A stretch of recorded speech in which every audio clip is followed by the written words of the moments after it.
et vous pourrez être sûr que vous venez de valider. Autre chose à savoir.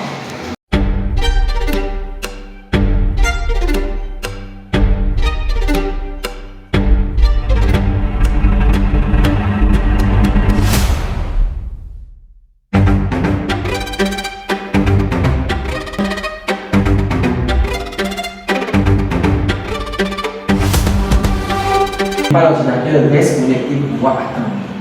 Aussi, de grâce, je vous donne ce conseil parce qu'on sait que effectivement, quand l'heure va arriver, tout le monde va vouloir se connecter.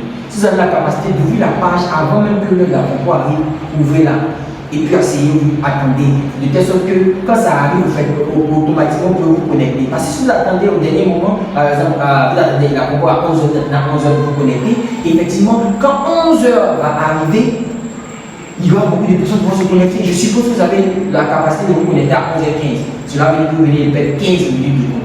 Donc, vous allez laisser 15 minutes. Or, vous deviez avoir 30 minutes pour la compo.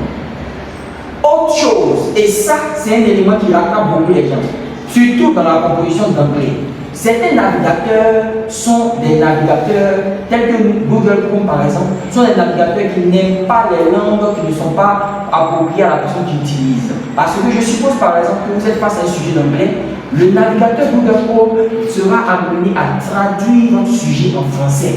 Et ça, c'est une erreur. Parce que si vous arrivez là et vous vous dites, bon, c'est en français, ça veut dire que je vais pouvoir proposer, effectivement, tu te mets le doigt dans l'œil. Je dis, tu te mets les doigts dans l'œil. Tu sais pourquoi? Parce qu'effectivement, lorsque tu seras en train de composer, les questions qui sont là, effectivement, c'est traduit en français. Donc, le français utilisé par le Google Chrome ne sera pas le bon français utilisé. Pourquoi? Parce qu'on dit question et plutôt compléter les phrases écrites. Or, vous savez qu'un mot n'a de sens que dans son contexte. Donc, s'il y a des mots qui manquent dans la phrase, lorsque le Google Chrome va traduire, il ne va pas pouvoir traduire dans le bon sens. Parce qu'effectivement, il doit utiliser les méthodes de traduction et effectivement, ça n'aura pas le sens qu'il faut. Et vous allez répondre à de fausses réponses parce que vous n'allez même pas comprendre. Je suis sûr que vous serez mélangé. Alors, s'il vous plaît, lors de la concours, évitez les navigateurs qui traduisent les sujets, surtout Google Chrome. Sinon, vous risquez de ne pas réussir à composer. Ça va? Ensuite, l'élément suivant, c'est lequel? Vous serez en train de composer. Et vous allez vous connecter. Et vous vous dites par exemple qu'on peut composer en groupe. C'est vrai, c'est intéressant parce que c'est du compo en ligne. Donc, je peux venir tous les amis de la classe, venir composer, on aura la même question. Vous mettez le doigt dans l'œil. Vous savez pourquoi? Parce que effectivement, c'est vrai que vous aurez la même matière, les mêmes questions, et les questions ne vont pas venir en même temps. Cela veut dire quoi? Dans cette machine, pour la seule matière, ont été chargées plus de 50 questions avec des réponses. Donc effectivement, vous pouvez être 20 dans la classe et ce monsieur qui est là-bas peut avoir la question numéro 1. Et le monsieur qui est là-bas aura la question numéro 25. Et le monsieur qui est là-bas aura la question numéro 30. Le monsieur qui est ici aura la question numéro 2. Donc effectivement, pendant que vous aurez vos questions, vous vous dites que c'est les mêmes questions et vous demandez à vos voisins de vous aider. Effectivement, ils ne pourront pas vous aider parce que vous n'avez pas les mêmes questions au même moment. Alors vous risquez vous-même de vous embrouiller et le temps passera sans que vous puissiez composer. Donc de grâce, si vous pouvez en tout cas composer, ce sera le mieux. Mais si vous ne pouvez pas, en tout cas, sachez que les questions ne seront pas les mêmes. Les questions ne seront pas les mêmes. Comprenez ça.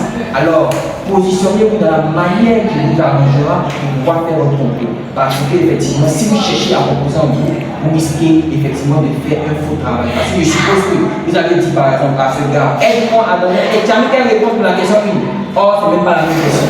Il te dit par exemple la réponse B. Or, ce n'est pas la réponse B, peut-être la réponse A. Et c'est une erreur que vous venez de faire. Alors, de grâce, bossez beaucoup. Venez vous connecter avec le lien que je vous ai dit, que je mettrai dans la description.